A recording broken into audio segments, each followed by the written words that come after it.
大家好，歡迎嚟到啫喱學煮，我係啫喱。咁今日同大家分享嘅呢一道餸呢，就係杏鮑菇炒西蘭花嘅。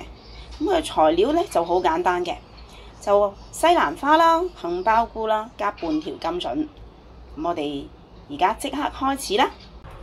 首先呢，我哋會處理咗個西蘭花先。咁西蘭花呢，佢通常呢就呢啲位呢，好多人都唔食嘅，但係呢，其實呢啲位係食得嘅。咁我通常呢就會留返。咁但係呢，呢啲位點解啲人唔食呢？因為呢度出邊有一陣好硬嘅皮啦，咁呢，我就啲人好多人就唔食，但係我就好中意食嘅。其實呢個位同上面呢嘅味道係一樣嘅，而且呢個框嘅位呢係比上面嗰啲花呢係更加爽，所以我係好中意食呢個位。咁嗱，大家都唔好嘥咗佢啦。嗱，搣咗佢最老嗰陣皮，一咧就將西蘭花咧就切開細細朵啦。咁我通常就會喺呢度呢個位咧落一刀就搣開佢，咁然後咧就會跟翻佢啲花啦，剪落去嘅，切落去嘅。細細朵啦，咁其實我係中意食大朵啲嘅西蘭花嘅，因為我覺得大朵啲咧係會爽啲嘅。西蘭花切好咗之後咧，我就會將佢擺落個盤度啦，咁就會落啲鹽啦，我會通常會落2湯羹啊，唔係2茶羹，2湯羹嘅鹽啦，去浸一浸佢嘅。因為咧西蘭花咧入邊有好多蟲，係咯，咁就同埋佢密度比較高啦。咁通常咧用水好難沖得到啲蟲出嚟，咁通常咧我就會用鹽水啦嚟浸佢啦。咁通常我聽啲菜農係咁講嘅，如果係用鹽水浸嘅話咧，啲蟲咧就會死嘅，咁佢死咗之後咧就會浮出水面咁樣咯。咁所以我就係咯，就會通常都用兩茶羹嘅淡鹽水啦嚟浸一浸佢先嘅。好，咁我哋浸住啲西蘭花先。好，咁甘筍刨咗皮之後咧，就洗埋乾淨啦。咁我哋就會將佢斜斜地切厚件嘅，咁啊好咧，就將佢放平佢啦，跟住咧就會切，咁樣切咧就會切到一片片嘅菱形出嚟，將佢切成薄片啦。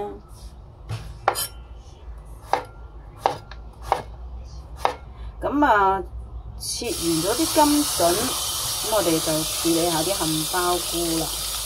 我會洗乾淨佢啦，洗乾淨捽乾淨佢啦。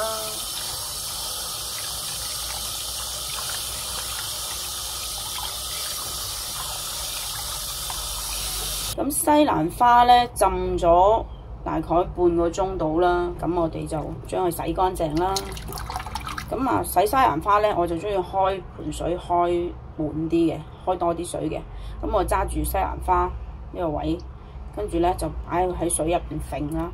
咁樣咧，啲水流咧就會經過西蘭花呢啲罅啦，去將佢入邊嗰啲僅餘嘅污糟嘢咧沖埋出嚟嘅，就係咁啦。希望唔會睇到你頭暈啦。咁洗乾淨啲杏鮑菇啦，咁我哋就將佢切啦，切成斜斜地揼刀切啦。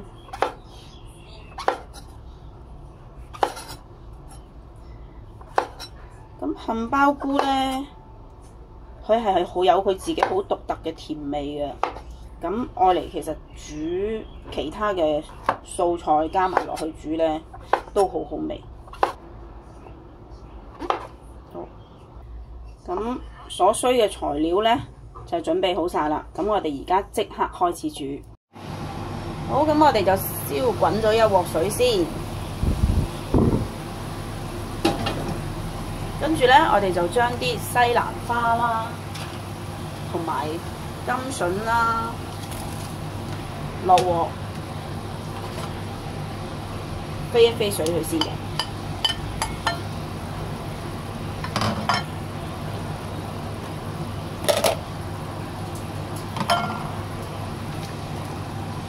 我哋飛一飛水佢先啦。咁我哋飛水咧就會落少少嘅鹽同埋糖啦，就落1/3茶匙嘅鹽啦，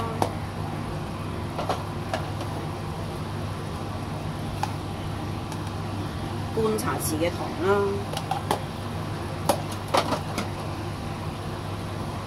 咁同埋咧少少嘅油，我哋飛一飛水佢先。咁飛水唔需要太耐嘅，我諗呢個動作咧大概係1分鐘就夠㗎啦，唔使要飛太耐。如果太耐嘅話咧，啲西蘭花就唔爽㗎啦。好咧，大概都係1分鐘到嘅時間，咁我就會將佢撈起㗎啦。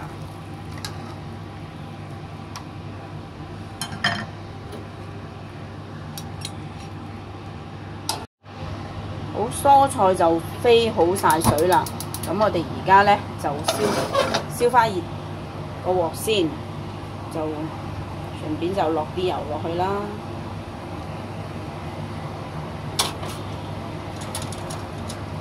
同埋落啲薑片，因為炒菜啊、瓜啊剩啊，落啲薑係，我覺得係特別好味，特別香啲咯。而家就聞到好香嘅薑味啦，我就會將啲菜落翻鑊㗎啦。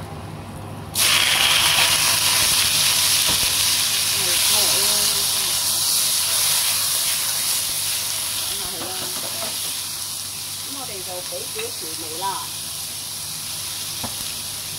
之後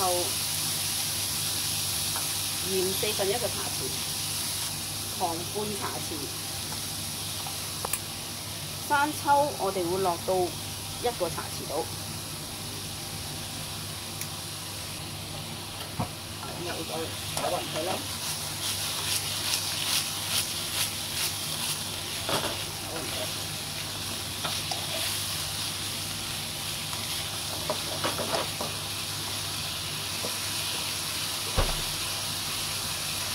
落多少少雞汁，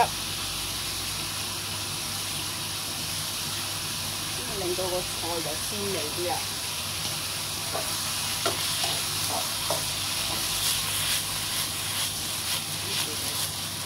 多人嚟啦，跟住咧落翻少少嘅，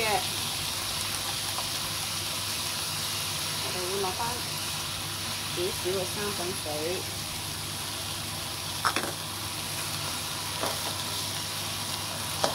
收翻，等佢個汁收翻甜香少少咧，我哋就上汁㗎啦。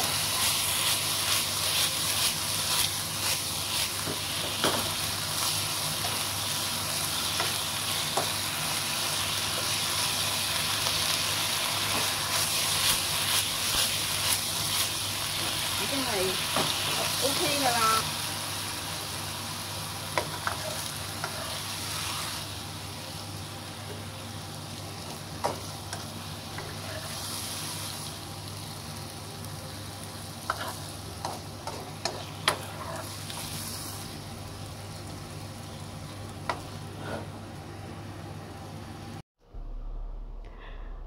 咁呢個好簡單嘅杏鮑菇炒西蘭花呢，就完成啦。